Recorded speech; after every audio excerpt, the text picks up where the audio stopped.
Olá, está começando mais um Coletiva. No programa de hoje vamos debater sobre um tema muito discutido, a água. Em 2014, a região sudeste do país se viu diante de uma grande crise hídrica. A cidade de São Paulo foi uma das mais afetadas, com seus reservatórios atingindo o mais baixo nível de água dos últimos 80 anos. Mas o que causou todo esse problema? Muitos são os fatores responsáveis por esse cenário. A falta de chuva só piorou uma situação que já estava em alerta. O uso excessivo de água por parte da população e das indústrias é um dos grandes vilões dessa história. O brasileiro foi criado com a cultura do desperdício e só agora se vê obrigado a abrir os olhos para as consequências desse comportamento. A falta de políticas públicas eficientes que invistam na ampliação e manutenção da rede de distribuidora de água também é um problema. Algumas medidas a curto e longo prazo já foram projetadas. O futuro agora depende de cada um.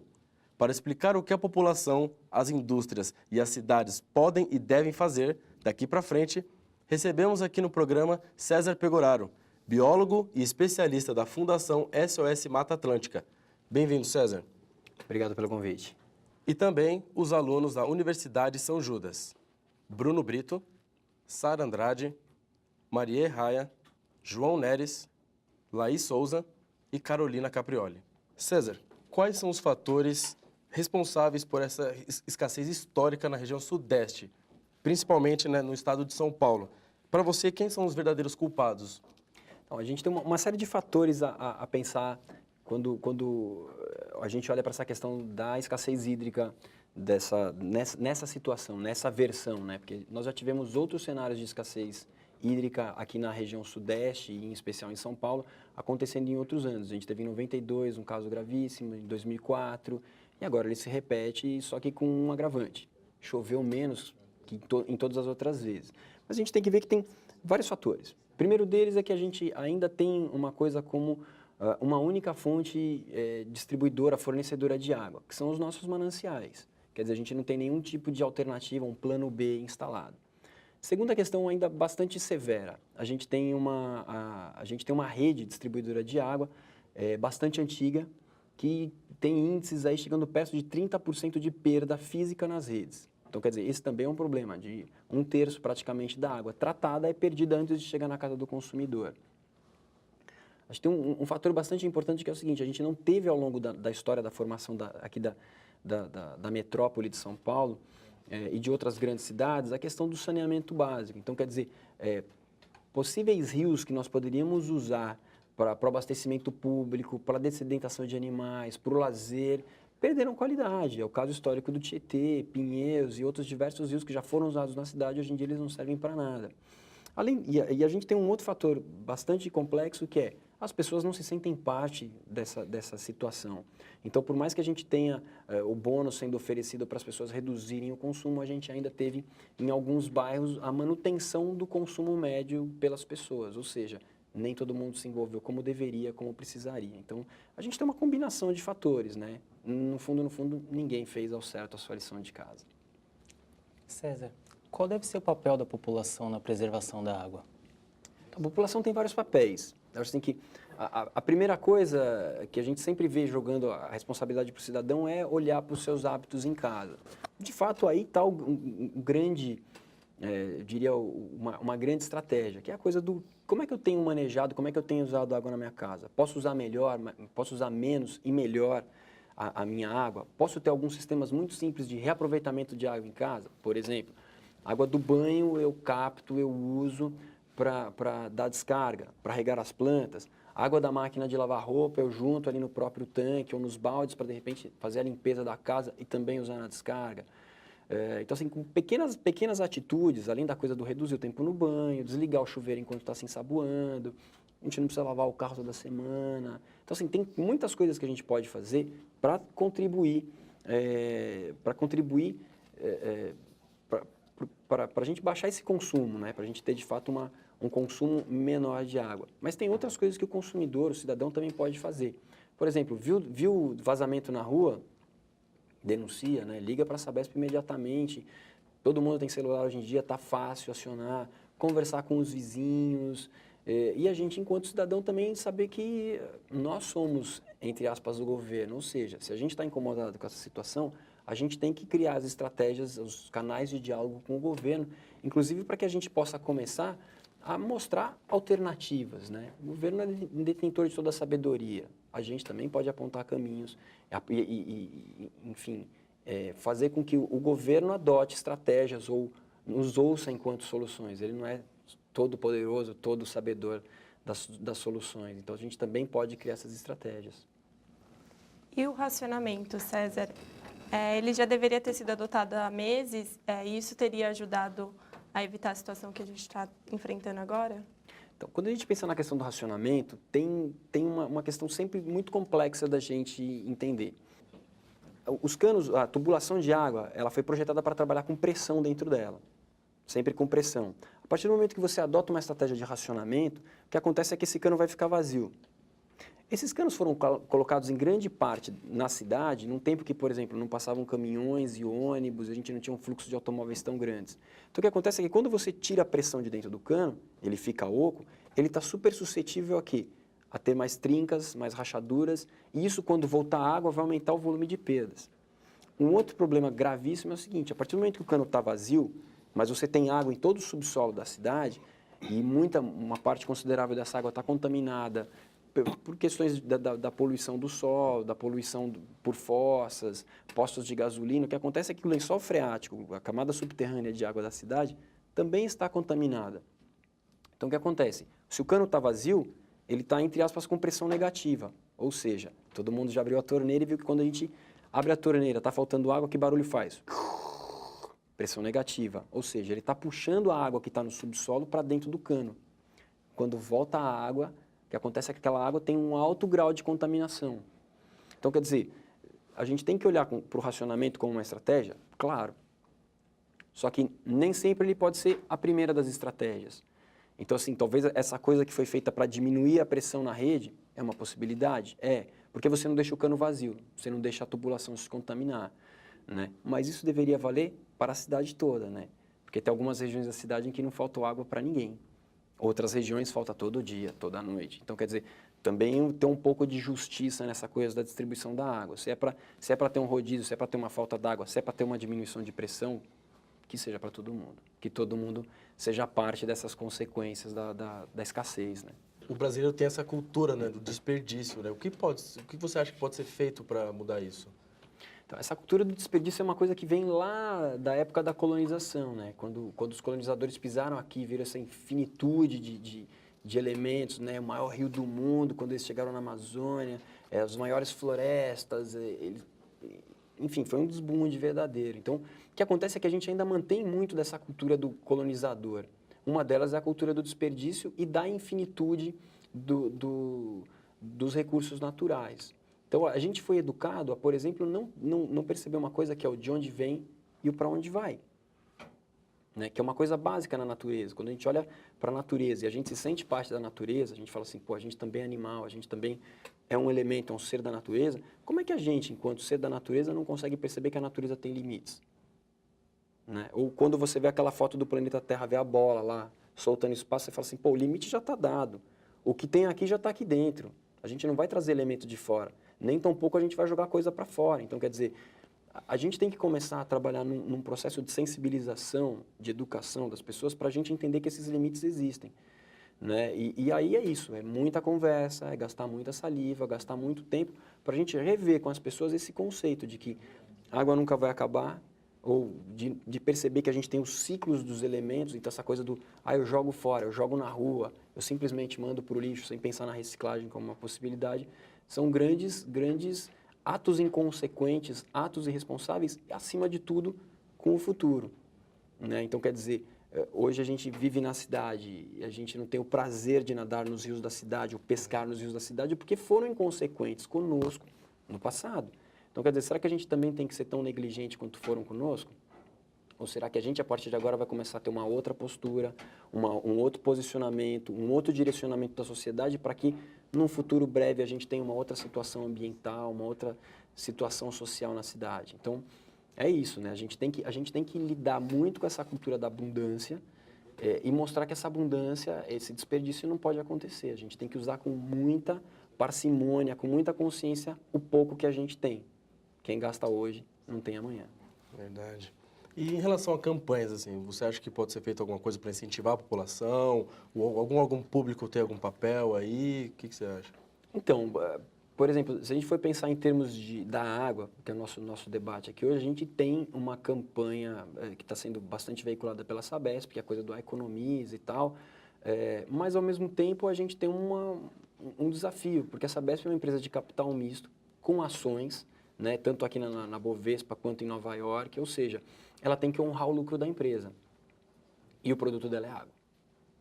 Então, a gente entra num dilema que, por mais que ela fale para a gente economizar, no fundo, a economia é importante que não aconteça para a gente ter uma lucratividade na empresa. Então, a gente vive numa situação complexa, né, de como é que a gente administra isso. Então, assim, eu acho que assim, tem que partir muito de atitudes cidadãs.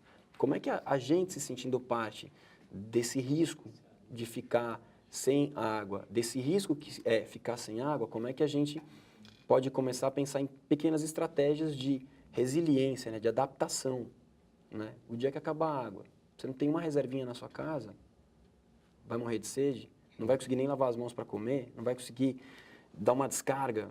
Então, quer dizer, as cidades são super frágeis, né? Elas são essa pujança, essa riqueza, mas ao mesmo tempo, ambientalmente elas são frágeis. Elas não têm áreas verdes para purificar o seu ar, elas não têm áreas verdes para umidificar o seu ar, elas não têm reservas de água. E a gente, enquanto cidadão, também não vê que isso é importante para a nossa sobrevivência, para a nossa vida. Parece que tudo é responsabilidade do governo, né? Então a gente fala, não tem parque porque a prefeitura não faz, mas a gente pediu, né? A Sabesp não tá dando o sinal, mas a gente já se ligou que o sinal já está dado faz muito tempo. Então, assim, a gente tem que se sentir parte e cada um começar a apoiar, né? Então, assim, tem várias iniciativas acontecendo, então, vários movimentos cidadãos, várias entidades, vários coletivos trabalhando, atuando na cidade com essa questão. Então, vamos procurar onde eles estão. Então, tem o pessoal que lida com as cisternas, tem o pessoal que lida com as hortas urbanas, tem o pessoal que lida com os tetos verdes, tem o pessoal que está militando pelos novos parques da cidade, tem o pessoal que está buscando preservar e recuperar as áreas de mananciais. Então, como é que a gente, enquanto cidadãos, podemos apoiar essas iniciativas e, enfim, dar voz a essa galera, dar vez, dar força para que essas histórias, de fato, façam cada vez mais parte da cidade e cada vez a gente tenha uma cidade mais sustentável. César, além dessa noção da população, o que o governo do estado poderia ou deveria ter feito para evitar essa crise? Então, muitas coisas, pensando em governo, muitas coisas poderiam ter sido adotadas. Por exemplo, se a gente for pegar alguns casos emblemáticos ao redor do mundo, eu gosto muito do caso de Nova York, que Nova York também é uma cidade rica, também é uma cidade populosa e também é uma cidade que tem uma fragilidade muito grande na sua manutenção hídrica. O que Nova York fez? A questão de uns 15 anos atrás, eles passaram por uma escassez bastante grande e simplesmente houve uma ação governamental muito forte que atingiu a várias pessoas, que começou no seguinte: primeiro, estado de atenção na cidade. Todo mundo tem que ficar atento a desperdício, perda, vazamento de água, porque o bicho está pegando. Então, a primeira coisa foi a transparência, né, de falar, gente, a casa caiu, entre aspas, e envolve a todo mundo. Todo mundo depende de água, então eu não sou o provedor único das soluções. Nós vamos ter que pensar juntos, encarar juntos o desafio. Segunda coisa, eles foram atrás dos mananciais, ou seja, de onde é que vinha a água de Nova York? São as regiões de mananciais, as regiões produtoras de água. O governo foi lá e começou a fazer duas coisas interessantes. Primeiro, a comprar terrenos privados, improdutivos e tal. Falar assim, pera, você tem o terreno? Vou te comprar o terreno e esse terreno vai ser uma área de preservação. Ou seja, área com mata, área preservada, é uma área que é uma reserva de água. Segunda coisa, começaram a fazer um negócio chamado pagamento por serviços ambientais. Ou seja, você é um proprietário rural que está na área de manancial, o seu terreno está produzindo água para a cidade. Então, o seu terreno, ele é produtivamente valioso. Produzir água vale grana, a vida vale dinheiro. Então, começaram a fazer esse pagamento por serviços ambientais para produtores rurais que preservavam suas áreas. Aqui no Brasil a gente não tem isso, né? Propriedade rural tem que virar pasto, ou tem que virar plantação de transgênico. Né? Um bando de gente que tem floresta nativa no terreno, ou que poderia plantar a floresta de novo e falar assim, putz, peraí, se eu alugar para o vizinho por gado. Então, eles fizeram isso. Desapropriaram, compraram áreas, pagaram pelos produtores começaram a fazer coisas muito ousadas, como, por exemplo, zeraram um imposto de equipamentos econômicos de água, então as válvulas de descarga, as torneiras inteligentes, as cisternas, zeraram o imposto, zeraram o que seria o nosso IPI aqui, por exemplo, zeraram lá para serem produtos mais baratos no mercado e começaram a dar desconto para as pessoas fazerem reformas no seu apartamento para trocar os equipamentos. Então, assim, você fez a reforma no seu apartamento, na sua casa, para tirar aquela válvula antiga de 40, 50 anos gastona, cada acionamento 15 litros de água pela descarga, para botar uma de 3 litros.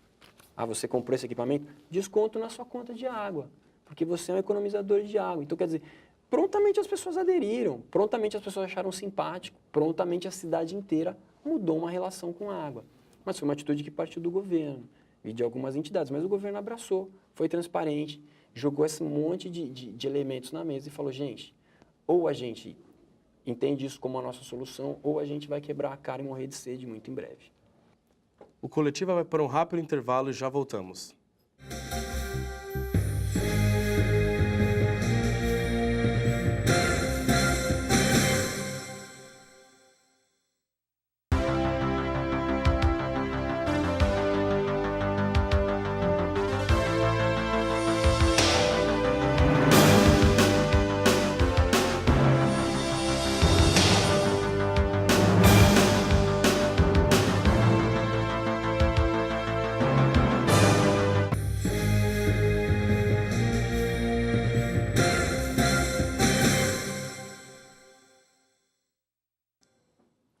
O Coletiva está de volta. Hoje estamos discutindo sobre água e as medidas a serem tomadas para combater a crise. Aqui comigo, o especialista e biólogo César Pegoraro.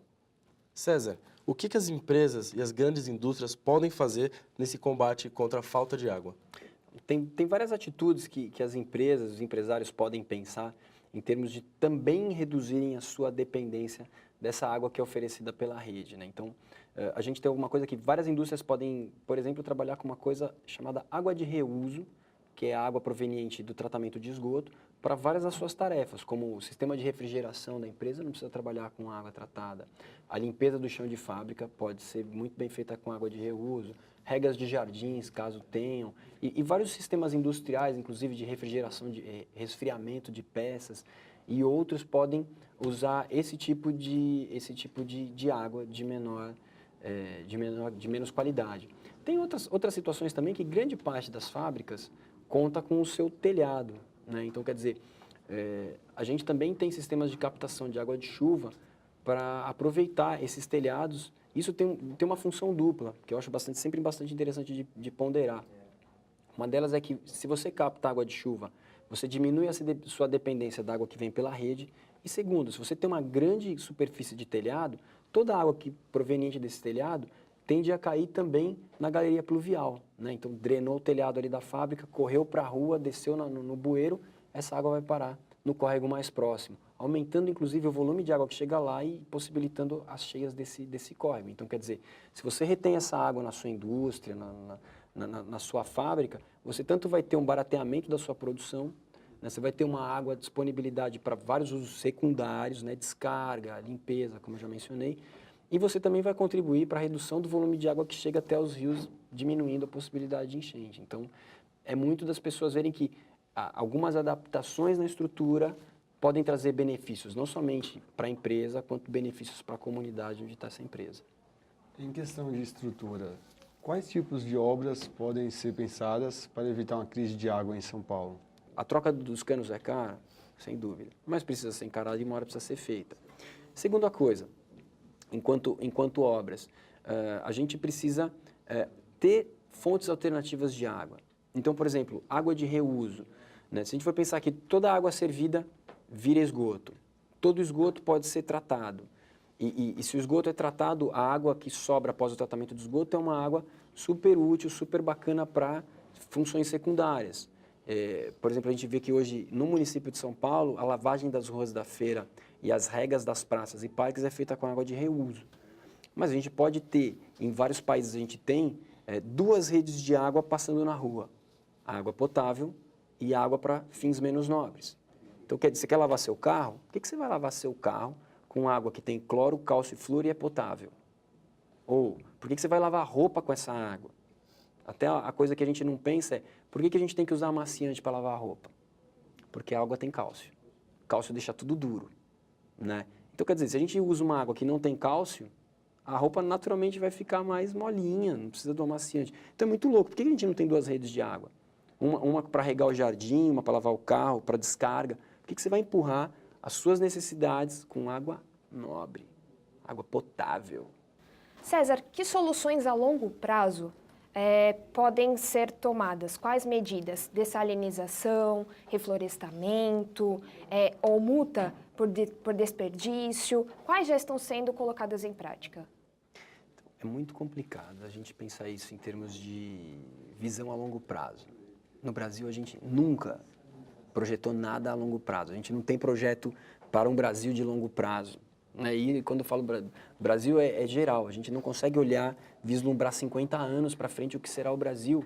As nossas obras sempre são feitas para sanar um problema que já apareceu há 10 anos atrás. E nunca falar assim, vamos olhar 50 anos para frente, projetar a cidade, idealizar a cidade, e é lá que a gente quer chegar. Então, assim, soluções para a água a longo prazo seriam várias, né? Primeiro delas é a questão do saneamento. A gente tem que zerar a quantidade de esgoto que cai nos rios, né? Quando a gente fala esgoto, não é só olhar para o cidadão e falar, você que apertou essa descarguinha aí agora, pá. Não, é olhar de uma maneira ampla. Tem empresas que ainda jogam seus efluentes nos rios, né? Tem muitas pessoas que ainda estão sem conexão de rede e muitas não por opção, até por uma questão financeira, né? Tem um custo se ligar na rede de esgoto, tem muitas pessoas que não têm condições ainda. E tem outras intervenções que a gente precisa fazer se a gente quiser ter água. Uma delas, que você até citou, é a questão do próprio reflorestamento.